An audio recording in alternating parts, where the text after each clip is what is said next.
Our final part of our Eating on the Wild Side series is going to be about citrons, tropical fruits, and melons. But before that, I want to go into a little bit of fruit ripening. So these are going to be the best picked when they're fully ripe, which means they do not ripen after harvest. Your citrons, your berries, your cherries, your grapes, your pineapple, and your pomegranates. Then we have the ones that can be picked when they're semi-ripe, and then they can ripen after harvest. Those are going to be apples, apricots, avocados, bananas, guava, kiwi, mango, nectarine, peach, pear, plum, and tomatoes. So those are just some good options for fruit ripening, just because sometimes we don't know. And that is honestly very good information to know.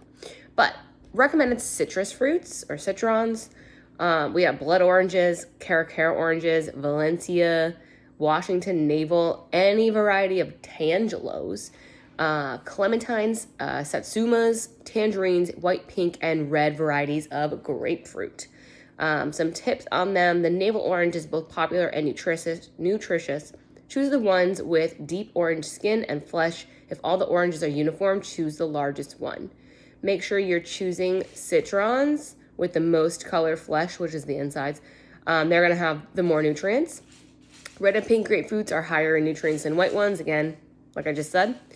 If you are going to just drink some orange juice, make sure it's deeply colored with pulp or fresh squeezed.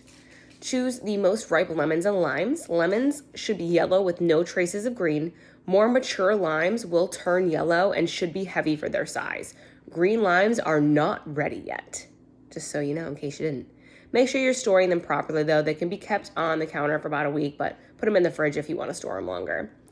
Our recommended tropical fruits: baby bananas, red bananas, burro bananas, golden extra sweet pineapples, Caribbean red papayas, solo papayas, atufu, Hayden, uba, and Francis mangoes, and red or pink guava.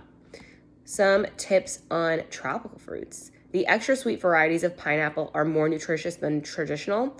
Look for dark green leaves with no signs of fading or browning. These are picked when ripe. Papayas can finish ripening on the counter. Eat them when ripe or refrigerate for a few days. Eat mangoes in greater quantity. The darker the flesh, the more nutrient it has, which is more than oranges and actually pineapples combined. Guava, however, is going to be the most nutritious tropical fruit. Red flesh are the way to go. You can eat them fresh or drink the juice and the nectar. And then we've got our melons, our recommended melons. Small, seedless watermelons, pre-cut watermelon, the kind that's cut in half or quarters, still with the rind on. Pre-cut cantaloupes, same type of thing, cut in half or cut in quarters with the rind still on. Orange fleshed honeydews and all varieties of casabas. Some tips on our melons.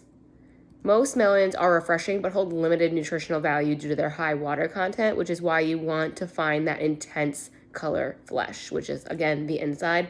That's why some people would prefer to get a pre-cut, like anything, because if you open a watermelon and it's like light pink, you're like, oh, this is mostly water.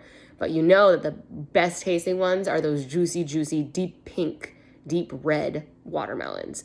So that's kind of a good way to see how nutritious your watermelon's going to be, and or cantaloupe. Watermelons with that deep red flesh are going to be a great source of lycopene. These small seedless are more nutritious than large, and the skin of a ripe watermelon has lost its gloss, and the ground spot is yellow. Listen for a deep sound when you thump it. That's how you know it's ready. Honeydew and casaba melons are the least nutritious, so if you're going to go with a melon, go cantaloupe or watermelon. Make sure you're scrubbing the melons thoroughly to remove surface bacteria because they are so low in the soil, they're more prone to harmful bacteria. It's going to be just another tip if you're buying them yourself. Please make sure you're washing them before you cut into them, because then you're just going to bring that bacteria right into the fruit itself, and then consuming that, then you might get sick, you might not feel well. If you have any questions on our last part of eating on the wild side, just feel free to comment below.